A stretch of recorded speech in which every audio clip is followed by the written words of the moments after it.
El otro día, cuando, el otro domingo, el domingo pasado, cuando terminamos el servicio, nos fuimos a almorzar con unos hermanos aquí de la congregación y uno de ellos me mostró un mensaje que recibió de alguien de la congregación. Me mostró el mensaje y dice, vea, yo no entendí nada. No entendió nada. Comentario que es bienvenido. Es bienvenido y siempre los voy a apreciar. Pero en mi mente me queda la pregunta, ¿no fui claro en la exposición? Porque esa es una alta probabilidad. Y si ese es el caso, a esa persona y a todos los que no les haya quedado claro les pido disculpas, inclusive les pido disculpas por el pasado también de una vez. Para mí es una prioridad la claridad, quiero ser claro. Pero también existe otra posibilidad. La posibilidad es que esta persona esté en el proceso de acomodarse a lo que nosotros hacemos aquí en la iglesia, a la enseñanza que hacemos acá. Y puede que esto también les pase a algunos de ustedes que están nuevos dentro de nuestra congregación y es la primera vez que escuchan la predicación expositiva, de pronto dicen esto de qué está hablando, no entiendo, no he podido todavía seguir la corriente. Porque la predicación expositiva es exigente. Es exigente para dos, no solamente es exigente para el maestro, que tengo que pasar horas preparando para decir lo que voy a decir, sino también es exigente para los oyentes. Los oyentes tienen que venir preparados, deben prepararse de diferentes formas. Primero, tener una buena noche de sueño, porque si vienen dormidos, no hay forma. No hay forma. Si vienen con cosas en la mente, por ejemplo, cargados, pelearon antes de venir acá, es lo mismo. Va a ser muy difícil poder prestar atención cuando hay situaciones adicionales afuera o en sus vidas, digámoslo mejor. Entonces la atención es muy importante para no perder el hilo, porque de otra forma no se entienden los argumentos. Todo esto está de acuerdo a unos argumentos para presentar una proposición que al final es lo que debe quedar en la mente de cada uno de nosotros. Y es igual al que lee un libro. Piensen en el que lee un libro. Un libro, a veces estamos leyendo un libro y pasa varias páginas y de pronto para y dice, ¿qué fue lo que leí? No tengo ni idea. A veces uno coge apenas algunas porciones y tiene que regresar y releer porque no estaba prestando atención. El problema de eso es que en la predicación ya salió y ya se fue. Y yo no voy a volver a repetirlo. Ya se fue. Ya no funciona lo mismo que en un libro que tiene esa posibilidad de regresarse.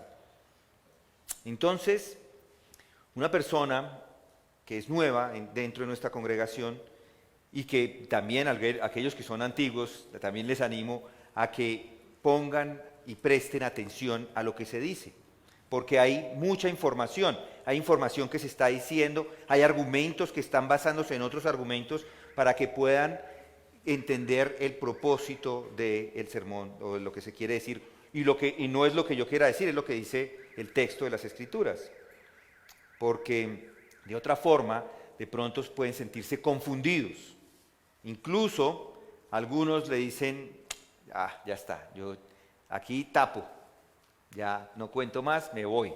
Este no es el lugar para mí, la predicación expositiva no es para mí. Yo le aconsejo a aquel que algún momento lo haya pensado, que siga adelante, que siga adelante. Si usted se sienta y escucha con atención, probablemente al principio sin aprenderlo todo, va a suceder algo. De repente, después de unos meses, va a comenzar a entender la predicación, a entender el tema. Y todo lo que se ha venido diciendo va a tener sentido. A partir de ese momento, el tema se va a volver más claro para usted y va a sentir que lo domina y va a sentir que entiende cómo es el flujo de una predicación. Esto es lo que hacemos nosotros acá en la iglesia. Pero piense que esto es un ejercicio no solamente de Comunidad de Gracia o de las iglesias que así hacen. Hay muchas disciplinas del aprendizaje que son principalmente o funcionan principalmente de la misma manera. Tome por ejemplo un libro en otro idioma, en inglés, y trate de leerlo. al principio no entiende uno nada, ni conozco las palabras, no conozco las estructuras, pero si usted se esfuerza a leerlo, al final de haberlo leído de verdad, va a encontrar que hay estructuras, hay palabras que se han repetido y que al final puede comprenderlas. Yo se los digo por experiencia, lo hice en algún momento, no sabía y pasé por él y algunas cosas comprendí. Lo mismo sucede, por ejemplo, en el colegio, con los niños, cuando aprenden un segundo idioma. Yo no sé cómo lo hacen, no sé cómo lo hacen, pero ellos en 6 meses todo, ya hablan perfecto, lo entienden todo, porque están ahí inmersos en eso. Es lo mismo que esperamos acá, que estén inmersos, que estén comprometidos con la enseñanza. Porque si no se enfrentan completamente con ella, pues no lo van a aprender. De la misma forma, yo les animo, entonces no es una forma pasiva, no es estar de alguna forma sentados y decir, bueno, está bien, yo asistí. No se trata de asistir, se trata de estar activos frente a la enseñanza, de forma activa, poniendo todo el interés en aprender, porque es la forma, así debe ser. Cuando leemos es igual. Piense, por ejemplo, cuando una palabra se convierte en un término. Una palabra se convierte en un término cuando uno está atento a qué es lo que esas palabras significan dentro de un libro que está leyendo. Aquí en la congregación empezamos a explicar términos. Ya no hablamos de las palabras, decimos sí, amor es una palabra, pero se ha convertido en un término que embarca más que simplemente un sentimiento. Decimos que lo que dice todas las escrituras acerca del amor, vamos a ver un poco más adelante acerca de ello. Pero hay otras palabras, tristeza, que son conceptos que cobran vida a través de la enseñanza, gozo, y así debe ser la vida, o así es la vida cristiana. La gente a menudo me ha dicho que cuando asistían a nuestros servicios, al principio tenían poca idea de lo que estaba pasando, pero con el tiempo han aprendido más y han conocido más y han madurado más. Así es. Si continúan asistiendo y con el tiempo, poco a poco, van a ir entendiendo las enseñanzas. Eso se da por el crecimiento espiritual, por la madurez espiritual. En la medida que yo voy madurando, voy entendiendo mejor los conceptos, las verdades que están ahí. Y este crecimiento va a seguir aumentando progresivamente por el resto de sus vidas, porque es lo que encontramos en las Escrituras. Las Escrituras están llenas de verdades, de profundidades que nos van a ayudar a entenderlas cada día que pasamos con ellas. A medida que pasan los días, nuestro conocimiento, nuestra comprensión de la verdad cada vez va a ser mayor. Y este es el propósito. Es el propósito de esta iglesia y era lo que estaba haciendo Pablo en ese momento. Era el propósito de Pablo con la iglesia de Éfeso. Él quería que crecieran. Pero no solamente crecer por crecer, sino crecer en unidad, está hablando él. Y no solamente una unidad sin importar qué es lo que otras personas piensen o crean, sino él habla de la unidad en amor. Y este es el tema que él está tratando desde el versículo 7 en adelante, crecer en la unidad de la iglesia. Y debo decir que su objetivo principal no es dar todos los detalles de las doctrinas de la iglesia en este libro de Efesios, pero sí que veamos diferentes verdades. Y esta es una de esas verdades que nos da una verdadera comprensión de la naturaleza de la iglesia cristiana. En estos textos, Pablo nos da la doctrina de la iglesia que ha estado mencionando en diferentes partes, pero ahora nos da algo especial que quiero que noten en los versículos 15 y 16 del capítulo 4. Versículos 15 y 16, capítulo 4. Noten cómo lo dice Pablo. Sino que hablando la verdad en amor, crezcamos en todos los aspectos en aquel que es la cabeza, es decir, Cristo, de quien todo el cuerpo, estando bien ajustado y unido por la cohesión que las coyunturas proveen, conforme al funcionamiento adecuado de cada miembro, produce el crecimiento del cuerpo para su propia edificación en amor. El énfasis de estos textos es que no seamos más niños, sino que debemos crecer. Y no solo crecer de manera individual, sino que como congregación también crezcamos. Juntos, que todos crezcamos. Porque todos, en la medida que todos crecemos, el cuerpo mismo se hace más maduros y eventualmente va a llegar a la medida de la estatura de la plenitud de Cristo, como nos dice el texto. El apóstol está haciendo hincapié en que debemos crecer en Él en todas las cosas. O como dice la Reina Valera, crezcamos en todo. Noten esas palabras, todas las cosas. Las Escrituras hacen énfasis constante en que debemos crecer, que esto quede claro, debe haber un crecimiento, que el crecimiento sea en todas las cosas porque es la forma que debe ser.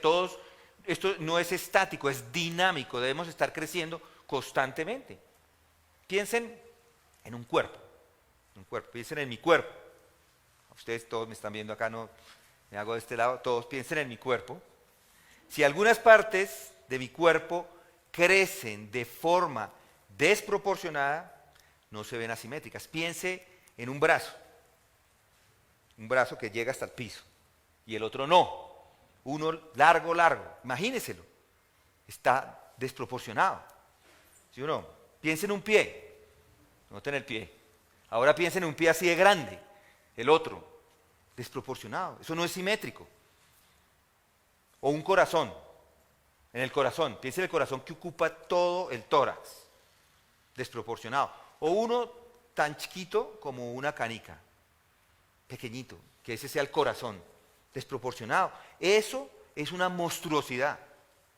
Si hay algunas partes del cuerpo que están subdesarrolladas y otras sobredesarrolladas, hay una falta de simetría. Y el cristiano y la iglesia deben crecer simétricamente en todas las partes, en todos los aspectos. Debe crecer y desarrollarse no solo en sus mentes y entendimiento, sino también en sus corazones, en sus sentimientos, en sus sensibilidades. Debe crecer en amor, en misericordia, en actitudes, en amor por Cristo.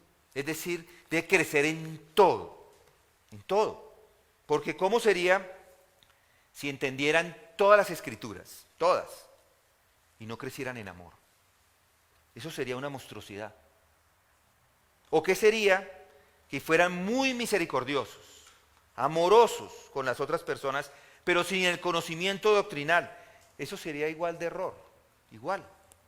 Por lo tanto, debe ponerse a prueba en este sentido.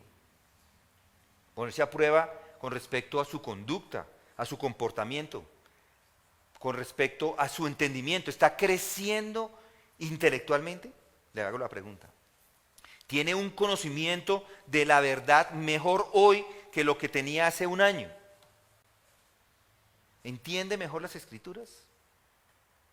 ¿O cada vez tiene menos problemas? Puede ser, tenga menos problemas con entendimiento de las palabras. ¿Está entendiendo mejor las verdades que encontramos allí? Lo mismo es cierto en relación a los sentimientos, a las emociones. Yo les pregunto, ¿la verdad del Evangelio le tiene agarrado hoy más que nunca? Más que antes. ¿Sufre con la maldad que existe en su cuerpo, en su naturaleza, y con la maldad que ve alrededor del mundo más que nunca? ¿O se ha endurecido? Porque puede que se haya endurecido y le predicaron el Evangelio, lo conoció una vez y hoy día el Evangelio no tiene ningún sentido. Si es así, es una condición muy triste y grave y defectuosa. Si el Evangelio no les mueve cada día más y más, hay algo malo en su vida. ¿El Evangelio qué es el Evangelio? Algunos de pronto no lo tienen tan claro en su mente. El Evangelio no es todas las Escrituras, porque he encontrado que hay personas así me dicen. El Evangelio es un mensaje que dice que Dios es perfecto, que Él no acepta nada que sea imperfecto, que el hombre pecó y es imperfecto, y que el único camino para que Él nos vea otra vez santos y perfectos y que nos acepte es Jesucristo. Entonces, arrepiéntase y crea en el Evangelio, que Jesucristo llevó sus pecados. Ese es el Evangelio. Ese evangelio lo debo predicar diariamente a mí, me lo debo predicar, reconocer constantemente el evangelio, todo el tiempo pensar lo que hizo Cristo por mí. Él lo hizo una sola vez, pero el entendimiento y reconocimiento constante le va a ayudar a crecer en amor por lo que Él hizo en su vida. Si el evangelio no les llena de una creciente sensación de asombro, entonces hay deficiencias en usted. Hay muchos cristianos que ya no se asombran con el evangelio, o se asombraron con el evangelio un día, el día que creyeron, pero ya nada más. Muchos dicen que como ya son cristianos, que ya no necesitan regresar a esos momentos de verse inadecuados o de verse sucios frente a Cristo. Todavía pecamos, todavía nuestro pecado, a pesar de que hemos sido salvos, todavía nuestra naturaleza peca. El que diga que no tiene pecado es un mentiroso, dice Primera de Juan.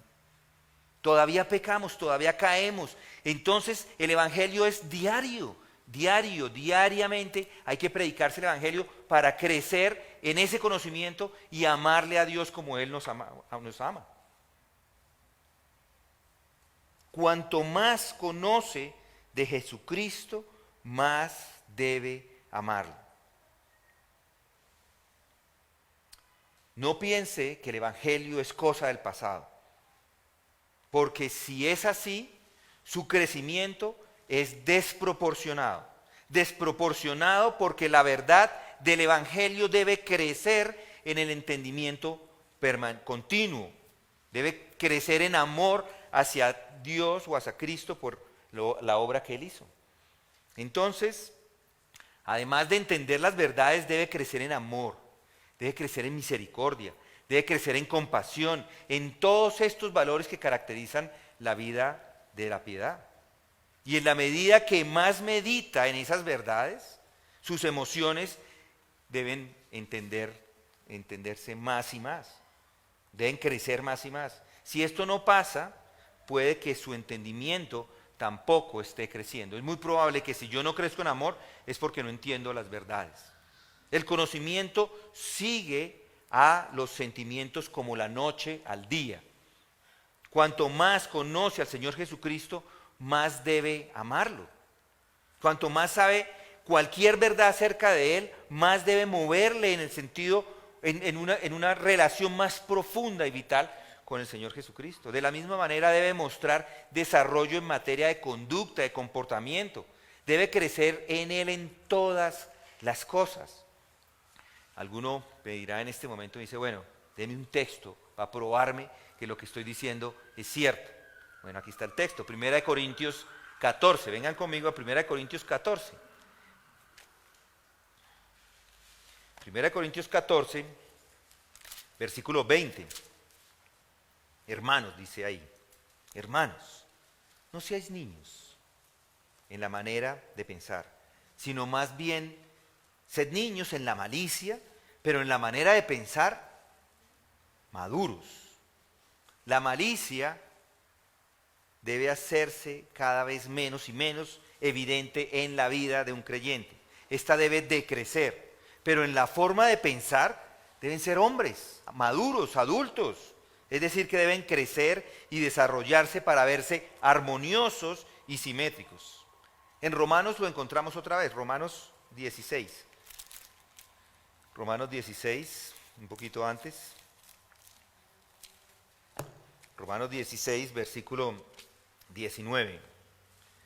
Porque, dice ahí Pablo, porque la noticia de vuestra obediencia se ha extendido a todos. Por tanto me regocijo por vosotros, pero quiero que seáis sabios para lo bueno e inocentes para lo malo. Debe seguir siendo niños en lo que respecta a lo malo, pero inclusive podría decir que debe morir a todo lo que sea malo. Pero con respecto a lo bueno, debe ser sabio, crecer y madurar y desarrollarse.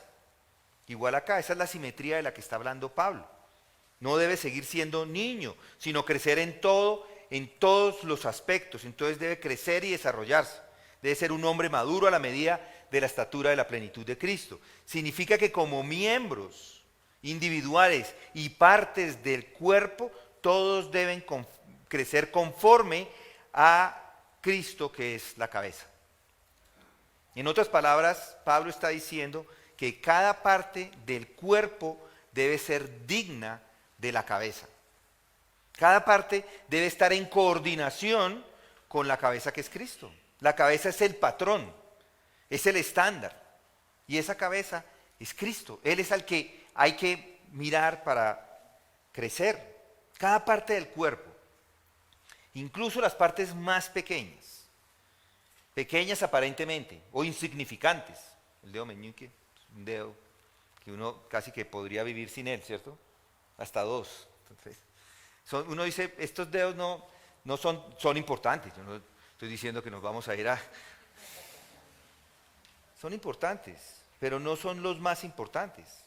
Pero sin embargo todos deben estar en conformidad, en coordinación a la cabeza. Deben ser dignas de la cabeza. No debe haber ningún defecto. Todos ustedes seguro están familiarizados con la falta de proporción que existe en nosotros, de falta de simetría. Yo estaba haciendo unas exageraciones, pero pensemos cómo es la naturaleza humana. Nosotros no somos simétricos, no lo somos. Podemos encontrar, por ejemplo, una persona con una cara muy bonita, pero con unos pies terribles. No es simétrico. O un cuerpo hermoso, pero las piernas un poco más cortas. Mi papá lo llamaba piernicorticas. Era la forma como se expresaba, decía, pero es la realidad. No somos simétricos. El apóstol dice que no debe haber falta de simetría, sino que todo el cuerpo en cada parte debe estar perfectamente proporcionado y equilibrado. Si hay un miembro que no crece, que sigue en su pecado, que nada de crecer, hay que ayudarle, porque de otra forma la iglesia crece desproporcionadamente. Todo debe encajar perfectamente en la debida proporción, y este debería ser el resultado de presentar las verdades cada semana a cada uno, y las verdades que usted le presente a su prójimo. Y el final es que todos nos amemos unos a otros. Todos debemos crecer juntos y crecer al mismo tiempo, si es posible, o al mismo ritmo de madurez. Es como en el fútbol. En el fútbol, si uno de los jugadores es Messi y los otros 10 jugadores son como yo, no estamos proporcionados. Él es el mejor jugador del mundo y yo puedo ser el peor jugador del mundo.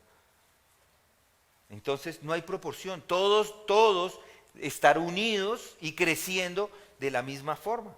En el cuerpo es lo mismo. Para que el cuerpo se vea bello, proporcionado, con armonía, cada uno debe crecer en la misma proporción. Y si hay desproporción, si hay algún miembro que es desproporcionado, entonces no está en coordinación con la cabeza y está en conflicto, mejor dicho, con la cabeza, está en conflicto. Si hay un hermano muy amoroso, pero que no ha entendido las verdades, pues hay que enseñarle las verdades bíblicas, porque no es solo amor, es también entendimiento. Así debe ser. De otro lado, si hay un hermano que conoce todas las verdades, que se ha desarrollado bien, que aplica las verdades a su vida, que está mortificando su pecado, que ama a los otros hermanos con un amor desinteresado, entonces este está en proporción con la cabeza, que es Cristo. Y piensen, si está en proporción con la cabeza, si no tiene pensemos en un cuerpo otra vez. Si esta mano es una mano que no me funciona, no me sirve ni para escribir, que estuviera defecto de nacimiento, la mano quedó cerrada. Si está en desproporción con el cuerpo en general, porque no funciona. Pero si esta mano vuelve a tener la vida, entonces entra a formar a estar en comunión con la cabeza y con todo el cuerpo, y ahora puede ser utilizada. De eso está hablando, de que ahora podemos ser utilizados. En la medida que crecemos, Dios nos usa. Si Dios no nos limpia en nuestro pecado, si nosotros no dejamos el pecado atrás, no vamos a ser utilizados en el ministerio de su iglesia. No podemos ser utilizados porque estamos todavía enfermos. Entonces Él nos ayuda. Así debe ser. No hay ningún obstáculo, no habría, mejor, ningún obstáculo para ser usado si está en proporción a la plenitud de Cristo. Si por el contrario no está creciendo, pues no puede servir. No puede servirle a la cabeza. Piense en algo concreto, un pecado, el orgullo. El orgullo. Si un hermano no ha tratado con ese pecado, pues no puede servir a la iglesia. No puede servir a la cabeza porque ese pecado no está en proporción a lo que es Cristo. Y por el contrario, si hay alguien que es maduro en todas las áreas, este puede servir porque está en proporción y en coordinación con aquel que es la cabeza. Esto se vuelve más claro ahí en el versículo 16. Noten el versículo 16 y regresemos a Efesios 4:16. Dice allí, desde el 15, de quien todo el cuerpo, o del 16, ya hablamos en el 15, de quien todo el cuerpo estando bien ajustado y unido por la cohesión que las coyunturas proveen conforme al funcionamiento adecuado de cada miembro, produce el crecimiento del cuerpo para su propia edificación en amor. Esta es sin duda una afirmación fundamental para entender el ministerio de la iglesia. Afirmación que concluye lo que el apóstol ha estado diciendo en estos versículos. Este es el clímax del tema de la unidad de los cristianos como miembros del cuerpo de Cristo. Y acá el apóstol reafirma otra vez la imagen de la iglesia como el cuerpo de Cristo. Yo ya lo dije, y él lo dijo también, ya lo enseñamos antes, que su metáfora favorita es que la iglesia es como el cuerpo de Cristo, y lo ha hecho en varias ocasiones. Esta metáfora nos da, en un sentido, información acerca de cómo funciona la iglesia. Por supuesto, también hay que entender que las metáforas son eso, metáforas, y no lo dicen todo. Hace falta más información acerca de la iglesia. Él mismo, por ejemplo, usa otras metáforas para darnos información adicional. Él dice, por ejemplo, que la iglesia es un edificio. Con eso nos está ayudando a entender algunos principios adicionales acerca de lo que es la iglesia. O que la iglesia es la novia. Con eso también nos da otros principios. Pero acá en estos dos versículos nos está hablando otra vez de que la iglesia es el cuerpo. Y que esto que estamos viendo y que vamos a ver acá va a ser de beneficio para todos nosotros. Y si conoce estos aspectos que vamos a ver acá, le van a ayudar a entender la unidad de la iglesia. Y vamos a ver aquí en estos textos 3 aspectos acerca de esa unidad de la iglesia. Aspectos que muestran la naturaleza de la iglesia y si los entiende le van a llevar a entender un principio o el principio de unidad de la iglesia. La unidad es inevitable. Si entendemos esto, nos vamos a dar cuenta que la unidad es el único camino, no hay otro camino. No es otro, no existe otro, como lo vamos a ver aquí en estos textos. Noten los términos que utiliza.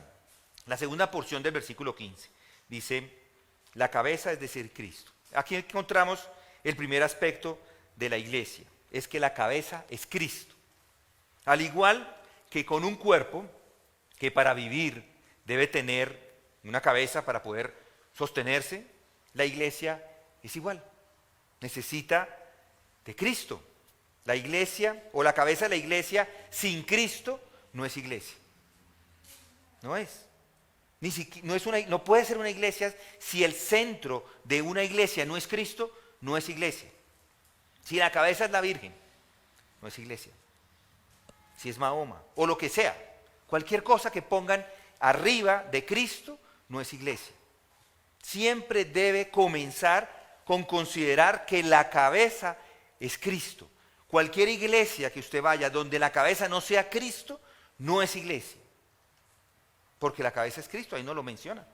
El apóstol ya lo ha dicho y nos lo había dicho en el primer capítulo. Noten el primer capítulo, versículo 22, 1:22, dice, todo sometió bajo sus pies y a él lo dio por cabeza sobre todas las cosas a la iglesia, la cual es su cuerpo, la plenitud de aquel que lo llena todo en todo. Del 15 y el 16, entonces él está repitiendo esta misma verdad, este aspecto de la iglesia, que Cristo es la cabeza de la iglesia. Y para ser iglesia siempre debe comenzar con el hecho de que Cristo es la cabeza de la iglesia. Él es la fuente de la iglesia. Él es la vida de la iglesia. Jesús es la energía de la iglesia. Él es el que da el crecimiento. Aparte de Jesucristo no hay iglesia. No podría haber. Esto es un aspecto fundamental en el entendimiento de la doctrina de la unidad de la iglesia. Y hay otros aspectos. Veamos otros dos aspectos acerca de la iglesia. Estos los encontramos ahí en ese versículo 16. Un segundo aspecto es que la iglesia los miembros de la iglesia están bien ajustados. Los miembros de la iglesia están bien ajustados. Noten es un participio. Esas tres palabras, estando bien ajustado, en el original es una sola palabra. Y el tercer aspecto de la iglesia es que todos están unidos por la cohesión. Entonces analicemos primero el segundo aspecto. El primero es que la iglesia está liderada por Cristo. Él es la cabeza de la iglesia. El segundo aspecto es que está ajustada. Los miembros están ajustados. Noten, estando ahí bien ajustados. Esa es la frase que utiliza el apóstol. En español, como les digo, son tres palabras para decir una. Cuando Pablo utiliza esta palabra del original, está pensando, usándola correctamente, por supuesto, y en el original, en otros contextos, se utiliza esta palabra para referirse a las piedras cortadas para hacer una tumba. Ajustadas, cortadas para hacer una tumba, y así se usaba.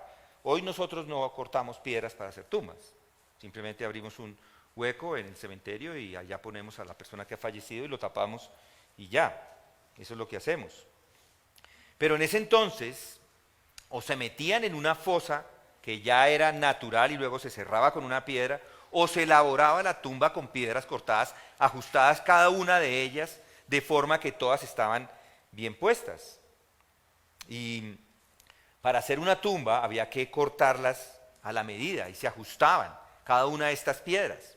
Para entenderlo hoy, pensemos en los gaviones. ¿Cuántos de ustedes saben qué es un gavión?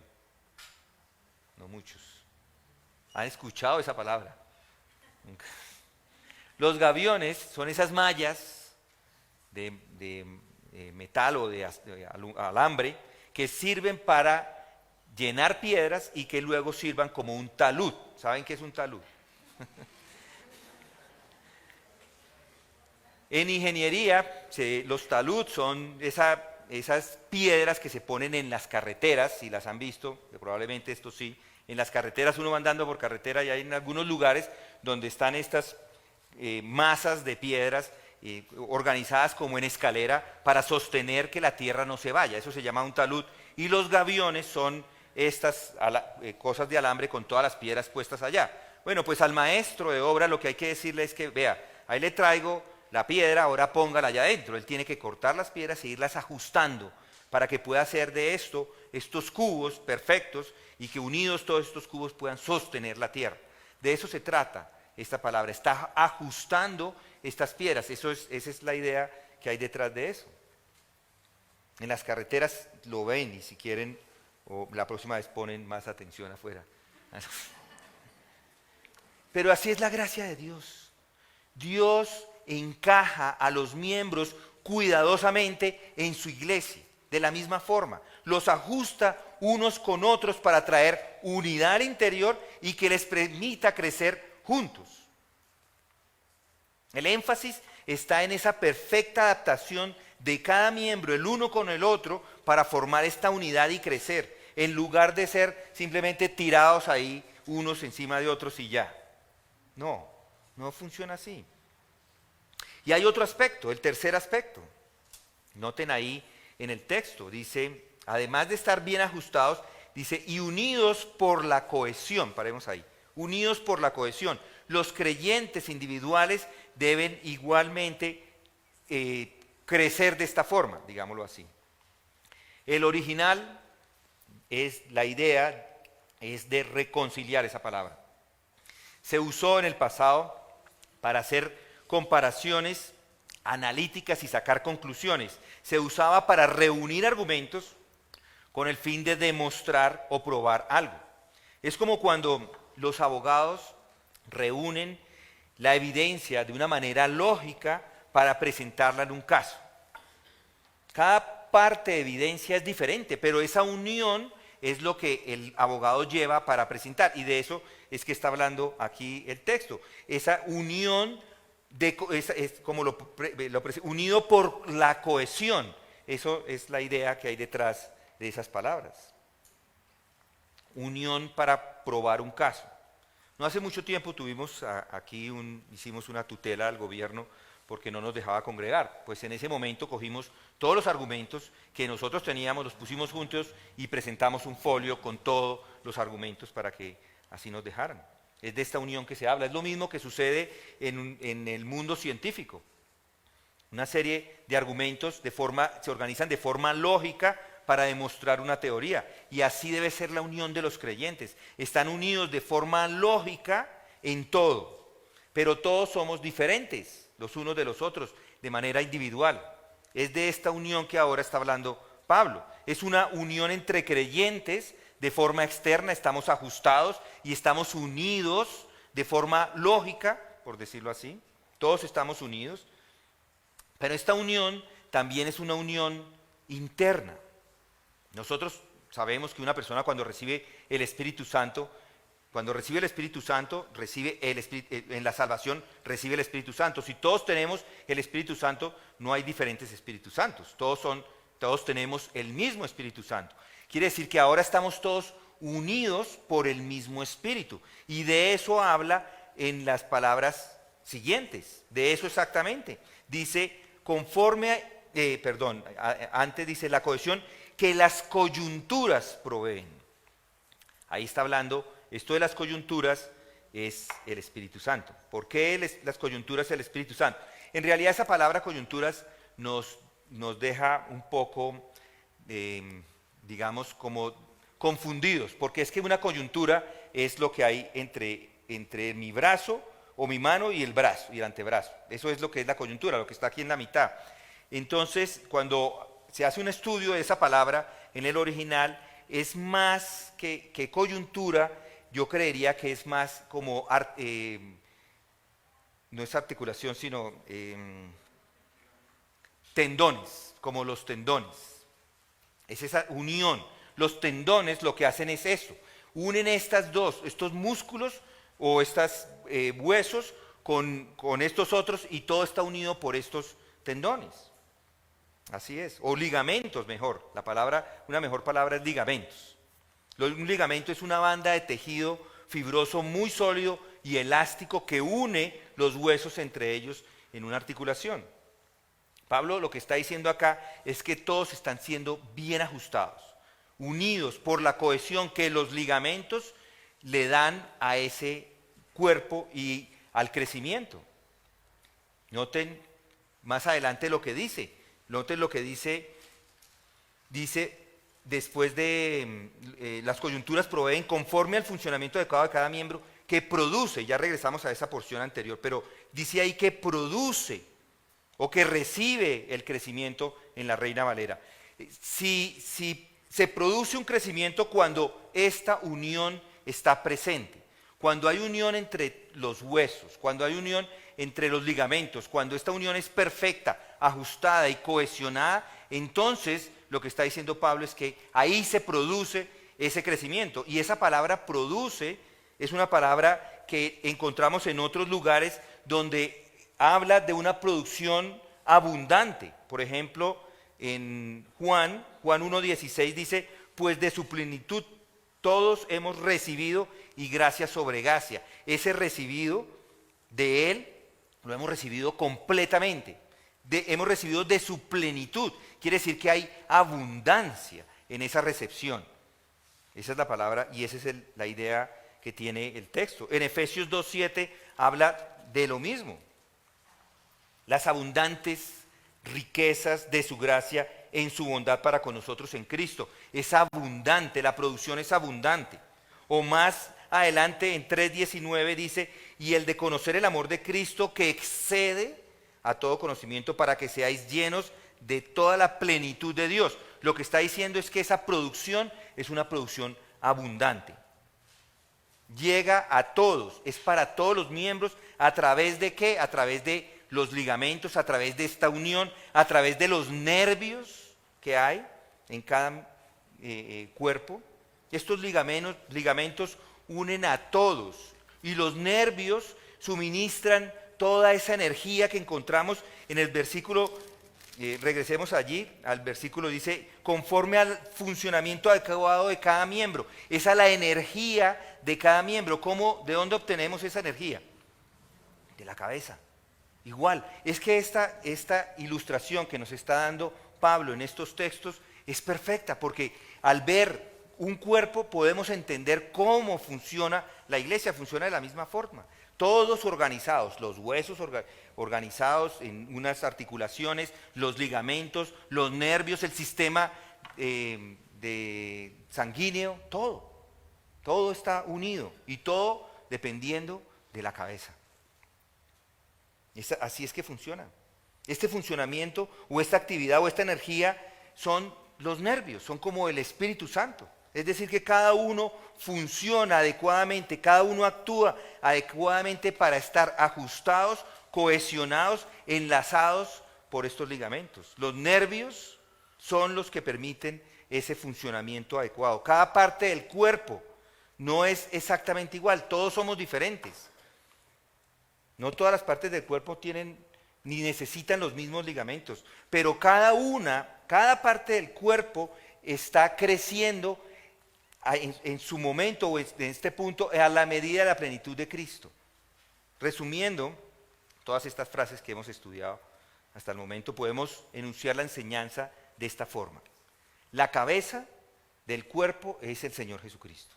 Nosotros, como miembros individuales, debemos funcionar con la cabeza para que seamos coherentes con ella. Todos estamos bien ajustados y unidos, compactados y mantenidos juntos, y se nos da la energía adecuada para funcionar a través de los nervios y los ligamentos. Cada parte, ya sea grande o pequeña, funciona perfectamente en el todo. Tiene todo lo que el cuerpo necesita y el cuerpo le da todo lo que esa parte necesita. Piensen en el dedo pequeño. El cuerpo le da todo lo que el dedo pequeño necesita. No necesita sino la sangre, crecer un poquito. Es pequeño, no necesita mucho, pero es lo que el pedacito necesita. No necesita nada más. Hay otros que necesitan más. Mis pulmones, yo los estropeo todas las veces que voy a hacer deporte. Ellos, cuando estoy corriendo, me estoy ahogando. Necesitan toda la sangre posible en ese momento, porque de otra forma no son capaces de proporcionar el oxígeno. Entonces, cada parte no es idéntica. No todos somos iguales. Diferimos. Cada uno de nosotros tiene capacidades diferentes y cada uno de nosotros debe funcionar de acuerdo a su capacidad. Lo que está haciendo aquí el apóstol es que está resumiendo todo lo que nos ha venido hablando desde el versículo 7 en adelante. A cada uno de nosotros se nos ha dado la gracia según la medida del don de Cristo. Hay diferencias en las administraciones de esa gracia, en las administraciones de esos dones. Algunos miembros del cuerpo son más importantes que otros miembros. Eso es cierto, ¿cierto? Afirma, sí, hay unos más importantes. En un cuerpo hay unos que son más importantes. Piense en el corazón. Es el corazón más importante que un dedo. Es más importante el corazón que un dedo. Pero todos son miembros del mismo cuerpo y todos son esenciales para el funcionamiento de todo el cuerpo. Así funciona, eso es lo que él está diciendo. La iglesia es eso. Eso es lo que somos nosotros, una reunión de diferentes miembros con diferentes funciones y todos funcionando de acuerdo al funcionamiento que nos ha dado, de acuerdo a los dones que nos ha dado, para que trabajemos en la iglesia de acuerdo a lo que Él nos ha dado. ¿Y por qué Pablo habla así? Porque esa es la iglesia. Él nos está dando una descripción de cómo es la iglesia. Así es. porque es la forma de entender también el crecimiento. No porque yo soy uno de los miembros más pequeños, entonces, yo no voy a crecer, no me importa. No importa, ¿recuerdan el brazo? ¿O el pie? No puede ser, no puede ser. Todos tenemos que crecer al mismo nivel. El crecimiento de la iglesia se da por medio de que todos crezcamos. ¿Cómo puede crecer alguien? Es una buena pregunta. La iglesia no está o no ha sido diseñada y constituida para que unos crezcan y otros no. Por el contrario, todos deben crecer. Es por eso que hay articulaciones que encajan de forma perfecta con otras o que permiten el encaje de forma perfecta de los huesos con los ligamentos, y es por medio de ellos que existe la vida, la energía, por eso hay movimientos. Si un ligamento lo daña, el movimiento se daña. Piensen en eso. Si el ligamento no está funcionando, pues no hay movimiento. Conforme, debe crecer, debe producir crecimiento conforme al funcionamiento de acuerdo de cada miembro. Cada miembro debe promover ese crecimiento.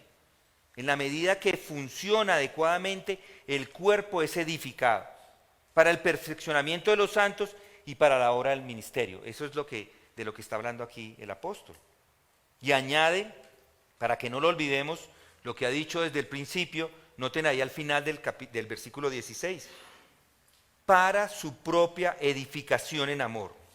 El amor es la perfección final, allá deberíamos llegar, eso es lo último. Ahora permanece la fe, la esperanza y el amor, pero el más grande de todos es el amor.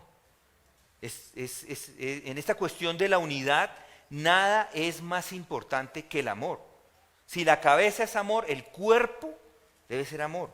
El cuerpo debe conformarse con la cabeza, conformarse con ese amor. Jesús, recuerden lo que él hizo, Jesús se convirtió en el amor encarnado al venir a este mundo y rescatar a un grupo de pecadores como nosotros. El cuerpo ha de corresponderle de la misma forma. Así que nos edificamos a nosotros mismos y crecemos para amarle más.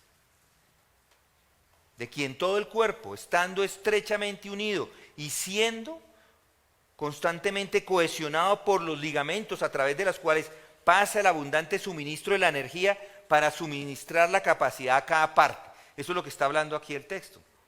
Todos trabajamos en conjunto para el crecimiento del cuerpo, resultando en la construcción de sí mismo en el amor.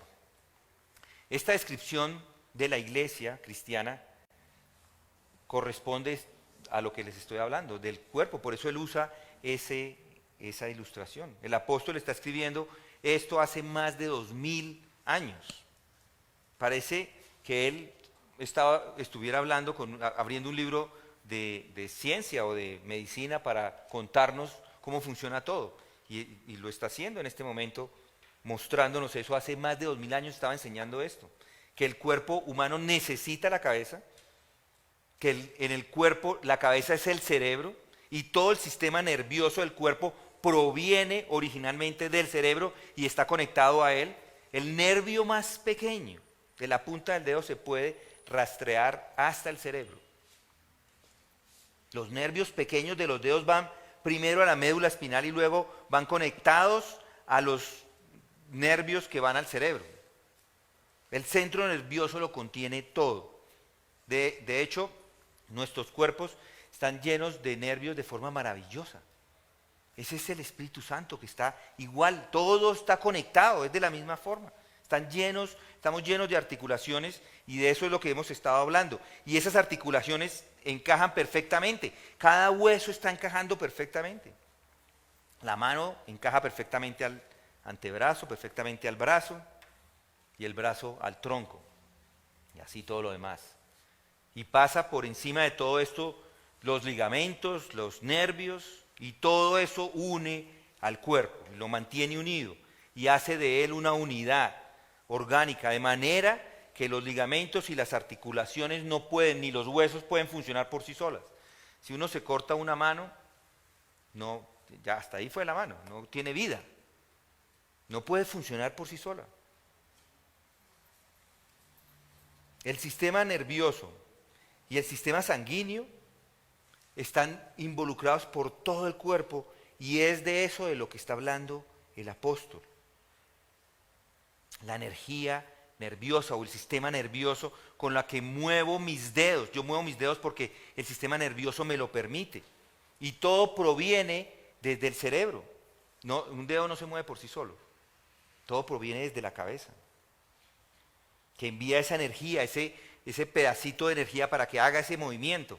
Por lo tanto, estoy capacitado para moverme, para funcionar en la iglesia, porque desde la cabeza he estado capacitado. Y lo que nos está diciendo es que crezcan para que creciendo, todos en unión, podamos estar capacitados para funcionar. Es lo que nos está diciendo él. Esa es la idea que nos está dando aquí el apóstol. Ese es un cuadro perfecto. Lo que está diciendo es que el suministro, el origen de la vida, la energía, el poder y el sustento de todo, lo tenemos de Cristo, de la cabeza. Pasa de Él a cada parte del cuerpo. Él está diciendo que todo viene de la cabeza. Pero también ha dicho que cada parte del cuerpo tiene una capacidad, una forma de accionar, con el fin de que todos crezcan y se edifiquen en el amor. Así es, no hay una contradicción, pareciera que hubiera una contradicción, pero lo que está diciendo acá, en última instancia, es que todos dependemos totalmente de la cabeza. Solo Él es la fuente del suministro. Sin embargo, al mismo tiempo, es cierto que si hay algún defecto en alguna parte, todo el cuerpo se interrumpe y se vuelve imperfecto. Esto resulta de esa maravillosa interrelación de la unidad orgánica que se obtiene entre las diferentes partes del cuerpo. Tomemos un solo ejemplo. Se puede decir que lo único que importa es el cerebro, ¿cierto? Podemos decir, lo más importante es la cabeza. No, he estado diciéndolo todo el tiempo. Lo más importante es la cabeza, es lo que le da el movimiento al cuerpo, es lo más importante que todo, que el sistema nervioso, que los ligamentos, es el que da la información a todo. Pero piensen en el dedo meñique. Uno dice, este sí no tiene tanta importancia, pero pinches el dedo meñique con una puntilla llena de óxido y a los 3 días de pronto tétano. ¿Qué le pasa a todo el cuerpo? Todo el cuerpo empieza, la cabeza ya no puede pensar, fiebre, todo le da durísimo. Entonces todo el cuerpo sufre si hay alguien que no está creciendo o si hay alguien que está herido. Así es. Para los propósitos de la iglesia, entonces, Cristo es la cabeza. Él es el Todopoderoso y en cierto sentido está obligado por la iglesia, no está obligado por la iglesia, perdón. Sin embargo, hay un sentido en el que hay un fracaso.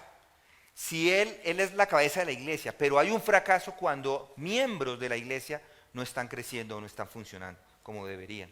Eso es lo que él está enseñando. El apóstol enseña que todo el cuerpo ha de crecer y desarrollarse y edificarse en amor. Entonces, es muy importante que cada parte esté en su capacidad, en su completa capacidad, funcionando con la energía que se le ha dado y como ha sido diseñado. Así que vemos que cada miembro, con esto estamos viendo que cada miembro de la iglesia es importante, todos son importantes.